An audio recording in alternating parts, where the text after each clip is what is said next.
drag is this huge, weird, nuanced, and beautiful kind of area that is so difficult to understand, but when you really get into it, it's so engrossing and interesting.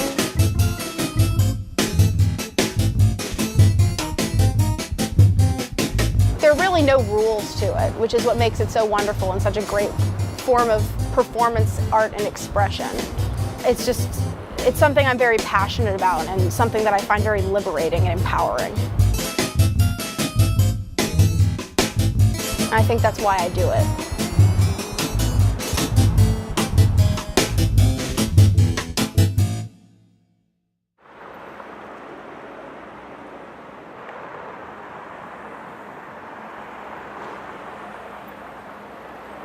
A drag king, by basic definition, is a female-born human being who dresses masculinely in some way for performance. It's basically a drag queen with the gender roles reversed.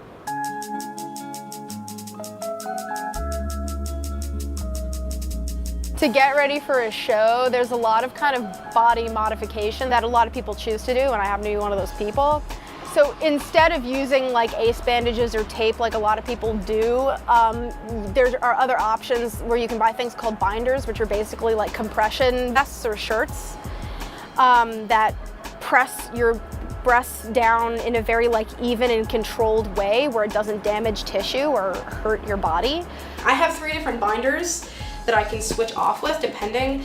This is, I think, my most useless one that I use from time to time, and the way it works is you put it on like this. I think my dad had this for his back and he gave it to me. It's an actual medical device and it flattens you this way. This is the one I say I use the most often, and it's like it's a Velcro thing, but it goes over your head like this, like that, and then you pull it around like this and you Velcro here and it flattens you out. You can't really tell because it's over a shirt, so it's bulky, but it flattens your boobs this way. And then there's this one, which I think does the best job of flattening, and I'll probably be wearing this one. It's easier and it covers up more.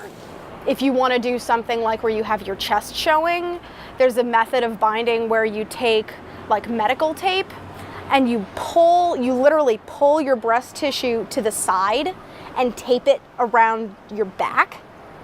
And it hurts like a motherfucker, but it gets the job done really well.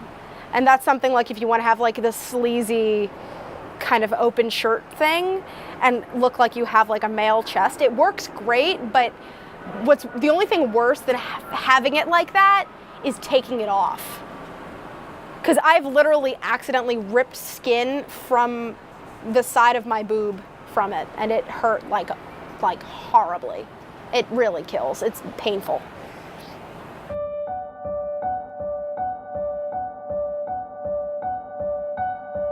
I started dressing up as a guy as early as I can remember, really. I have this one profound memory where it was like New Year's Day. We were having like a party at my house, and my mom was very adamant about me wearing a dress.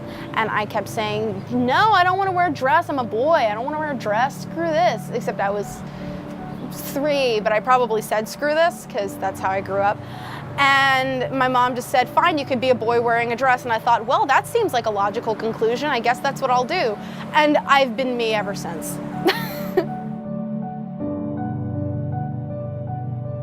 So, you know, I've also grown up in a house where gender roles are very much a non-issue. And, you know, I've always grown up with male idols. I've never really found myself idolizing women or idolizing female, like, characters in animation or in film. You know, a lot of girls wanted to be Disney princesses, like, I want to be Ariel, I want to be Belle, I want to be pretty like Cinderella. I wanted to be, I wanted to be Cusco from Emperor's New Groove. But that was later on in life. I also really wanted to be Roger from 101 Dalmatians because I thought he was so cool.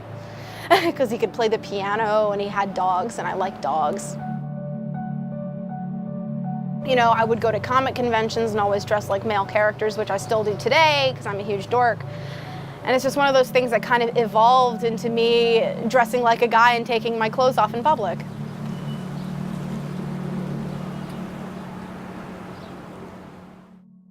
In addition to binders and things like that, there's also the issue of the junk, and lots of ways to do that. There's socks, like a 14-year-old boy. There's also like the kind of popular stocking full of rice or something tied so it looks like it has kind of like a dick shape. But then there's also the high-end option called a packer. Get ready for all the little boy laughs, because this is gonna happen. This is how I store it, in the tip of a stocking, so it doesn't get dirty, and also because it's like sticky. And I also often wear it in this just because I don't like the idea of it touching my bare skin. But see, it's gotten dirty from flopping around my apartment and from me moving so much, but this is how it looks. Actually, the funny thing is I got mine as a gift. I got it as a gift from an ex-boyfriend for my birthday. It's really fun to play with. Sometimes I can't find it. It migrates around my apartment. I think right now I'm just gonna do my hair in a kind of guy style, because the fact that I have short hair means I have the luxury of being able to do that. I usually slick it back, just do it more masculinely, kind of. Makeup preparation for drag kings is really depending on what kind of drag you want to do. A lot of drag kings lay hair, which means they give themselves beards or mustaches or some sort of facial hair. So right now this is basically just like black cream makeup, which I usually use for stubble and stuff. It's all about strengthening the brow, strengthening the jawline, making the nose look sharper, making your chin and cheeks look more angled.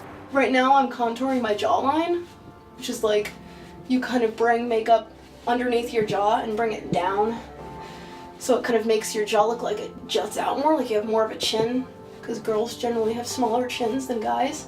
And you can contour your neck to kind of create, it's all about creating illusions. And then you can like contour your chest and give yourself like fake abs, and it's all kind of fun and down to your personal aesthetic. And it can be a little darker here if you want to look like you have sideburns, kind of. The worst thing I've ever done is I gave myself a 70s porn mustache and I ate ramen noodles. And there's nothing worse than eating your own mustache. That tastes really bad. Find your cheekbones, kind of blend makeup down there, kind of hollow your cheeks out a little bit, because it makes the bone structure of your face stand out. I don't know if you can see, but it's like really coming out a bit, and I can get more of like a cheekbone thing, and make your chin, ooh, that got kind of poop stain there. That's the problem with using cream makeup, because you can either look like you have good contouring or like someone just shat on your face. And one thing that people kind of forget is contouring their temples. It makes your forehead look bigger. And you want, guys have certain facial features that stand out, and it's generally the chin, cheekbones, forehead, and nose. I don't really need to contour my nose because I got a hunker already, so it's not really that big of a deal. Another thing about drag is it's good to make your eye sockets a little deeper. I personally like to make my eyes look a little more sunken in. That's kind of my look when I do drag. Like kind of like Gareth Keenan, Mackenzie Crook look. Basically, when you're doing drag, anything you want to do to try and make yourself look more feminine, don't do it. Do the exact opposite of it. That's the best tip I can give, I think. Make yourself look more dudey instead of more pretty. Not saying dudes aren't pretty, but maybe I am saying that. Gender has always been such a big topic for me in my life, even as a child, where I've always questioned my own gender. I've always questioned gender roles. Friends of mine have questioned gender. Like, gender is such a big part of my life that it's something that I'm fascinated with, and I already know what it's like to be a woman, so why not explore what it's like to be male? Obviously not all drag kings are like this. A lot of drag kings are very confident in the fact that they are a woman dressing up in male clothing. I consider myself as a gender-neutral person dressing up as another gender-neutral person. After a lot of self-exploration and thought, this is just my personal story. I decided, no, it's easier to be neutral and just kind of wing it because, you know, I don't have to be something that society tells me to be. I should just be what I'm comfortable being. And that's really what it's all about. It's just being comfortable with yourself. I kind of outline my nostrils a little bit sometimes to make them look deeper. When you're really literally drawing a face on your face.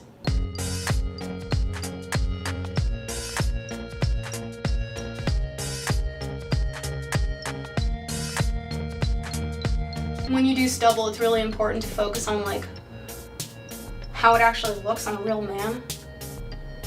Like the actual lines of where the hair grows and things like that.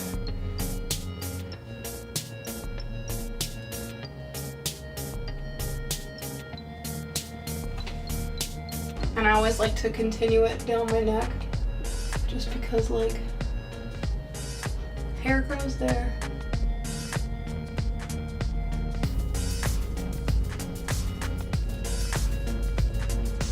This is where it gets really hard. So it's really easy to make it look terrible.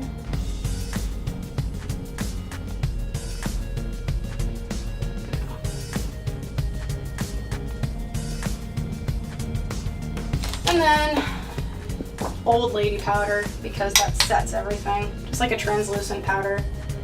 Nothing is worse than your beard smearing. I have been in drag in public before. Not for performances, for fun. I don't normally go out in costume just for fun because, you know, the illusion's lost as soon as I talk. Okay, so I'm gonna go get dressed now. Because I got this dinky little nasally voice. And you know, as soon as I start talking, it's like, oh, that's a girl in makeup. Okay. Boosh! This is me when I'm in drag, basically. As you can see, that works pretty great. Looks good, I think. Especially with the tight girl pants. As you can see, chest totally flat. Only problem is I have this big girl ass, but that's, you know, part of my charm. That's basically what it takes to be a drag king. That and a lot of proverbial balls, as opposed to rubber ones.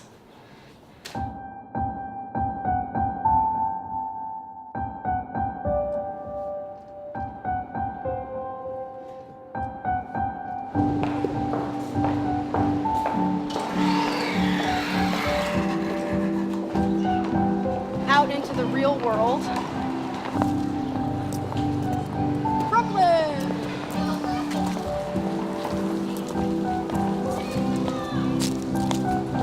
My drag name is Eric Von Fabulous, which is kind of a silly name, but most drag names are really silly. And I've tried just turning it to Eric Von, but people never really liked that as much as Eric Von Fabulous for some reason, because Eric Von Fabulous I think sounds silly. But everyone just always calls me Eric Von Fabulous, Eric Von Fabulous, Eric Von Fabulous, so that's the way it goes. But I don't really have much of a fan base, but I like to pretend that I do. Hi. You went swimming? That's a cashier I know from the grocery store I go to. She doesn't know I do this. I absolutely see the world differently when I'm in drag, I think. What's weird is when I'm in drag, even though I normally am a heterosexual female, when I'm in drag, I hit on girls a lot. But I have no intention of getting with any of these women. It's just fun for me. It's fun and funny. And girls have fun reactions, I think. It's cute. I feel like the more genuinely masculine I look, the more sexual I feel. But it's not necessarily towards myself. It might be kind of like phantom testosterone, if that makes sense. Where I'm kind of getting this imaginary male sex drive.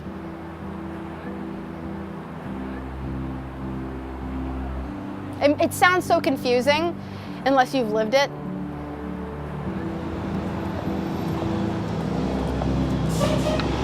You know, there could be some psychological thing behind it for some people, but for me, it's just like, fuck it, I enjoy it. It's something I like to do. It's something I do for fun, and it makes me happy.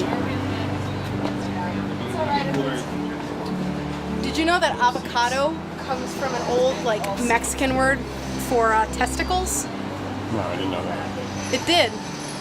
I know this for some reason. I just thought I'd stop to point that out. It seemed fitting. Drawing is my passion, my career choice, what I like to do. Drag king is my way of escaping. It's my vice kind of thing, being a drag king and performing. It's a way to really be free.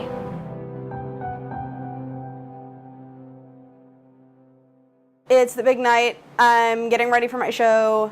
I'm sitting here right now just kind of like trying to organize my thoughts because I'm just a little bit stressed out right now. I've got my bag, I've got, oh my gosh. I'm packing my supplies, my things. When I'm getting ready for a show, I'm like mentally shitting my pants because I've worked so hard on this routine and then I'm ready to just mess it up or miss my timing or just completely cock it up. I don't even know what I'm looking for right now, too. Stomach pills, in case I get a stomach ache. My keys in here. I almost forgot my scissors. Charging cable. Ah, here it is. I almost left without my music. Oh my God, why are you syncing this stuff? I don't need this. Oh God, I hate you.